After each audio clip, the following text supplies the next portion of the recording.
ప్రభుత్వంతో ఆర్టీసీ కార్మికుల చర్చలు విఫలం కావడంతో ఆర్టీసీ కార్మికుల సమస్యలు పరిష్కరించాలంటూ సమ్మెబాట పట్టారు.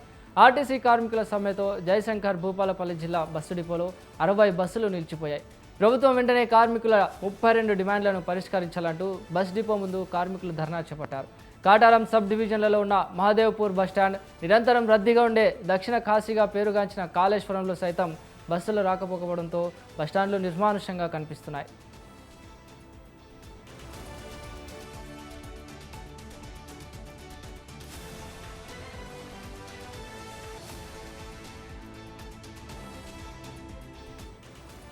ప్రభుత్వంతో ఆర్టీసీ కార్మికుల చర్చలు విఫలం కావడంతో ఆర్టీసీ కార్మికుల సమస్యలు పరిష్కరించాలంటూ సమ్మెబాట పట్టారు.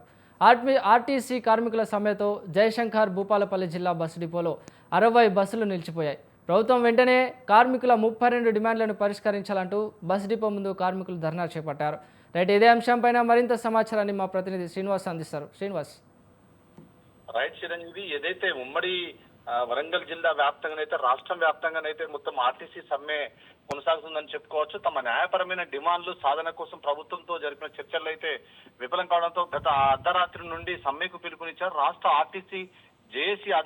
అందులో భాగంగా వరంగల్ జిల్లాకు నర్సంపేట ఆర్టీసీ డిపోలోని 300 మంది కార్మికులు సమ్మెకు దిగడంతో అర్ధరాత్రి నుంచి ఒక్క బస్సు కూడా బయటకు వెళ్లిపోవడానికి కూడా డ్రైవర్లు అయితే ఎవరు కూడా విముఖత చూపించలేదు. ఇలాంటి అవాంఛనీయ ఘటనలు జరగకుండా ఎట్లాంటి ఇబ్బందులు, ఎటువంటి ఘర్షణ జరగకుండా అయితే అక్కడ ఉన్న పోలీసు సిబ్బంది గట్టి బందోబస్తు నిర్వహించారు. అదేవిధంగా మహబూబాద్ జిల్లాలోని ఆర్టీ జేఏసీ పిలుపుతో భాగంగా సమ్మెలో పాల్గొన్న మహబూబాద్ ఆర్టీసీ బస్ డిపో ఉద్యోగులు అయితే మహబూబాద్ ఆర్టీసీ బస్ స్టాండ్ ప్రాంగణంలో ధర్నా నిర్వహించి ఆర్టీసీ ఉద్యోగులు మహబూబాద్ ఆర్టీసీ బస్ డిపోలో నిలిచిపోయినట్లు 76 బస్ సర్వీసులు మాత్రం వెలువడబోతున్న పరిస్థితులకు ఉంది. అదేవిధంగా తొర్రూరు ఆర్టీసీ, మహబూబాద్ జిల్లాలోని తొర్రూరులో కూడా ఒక డిపో ఉండడం జరిగింది. తొర్రూరు ఆర్టీసీ కార్మికుల రాష్ట్ర వ్యాప్తంగా భాగంగా తొర్రూరులో డిపోలోని డిపోకే పరిమితమైన బస్సులు అయితే సమ్మె బాటలు అయితే అక్కడ కార్మికులు కూడా పట్టడం జరిగింది. గత ప్రభుత్వం ఇచ్చిన హామీలు నెరవేర్చుకునేందుకు కాంగ్రెస్ ప్రభుత్వం మేనిఫెస్టోలో పెట్టిన హామీలని మేము అడుగుతున్నాం.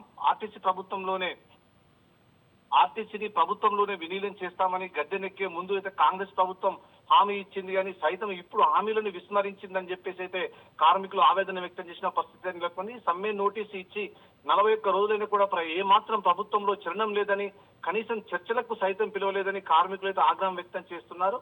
మేనిఫెస్టోలో ఆర్టీసీ కార్మికులు ఇచ్చిన హామీలను వెంటనే అమలు చేయాలని అయితే ఆర్టీసీ కార్మిక సంఘం అయితే డిమాండ్ చేసింది. తొర్రూరులో డిపోలోని 94 బస్సులు, 450 మంది కార్మికులు అందులో పనిచేస్తున్నారు. ఎవరు కూడా ఈ రోజు విధులకు హాజరు కాని పరిస్థితి నెలకొంది. ఇదే నేపథ్యంలో మహబూబాద్ కానీ, ఇటు జనగాం కానీ, ఇటు విషయానికి వస్తే భూపాలపల్లి జిల్లాలో ఉన్న కార్మికులు ముందు ధర్నా చేసిన పరిస్థితి నెలకొంది. చిరంజీవి.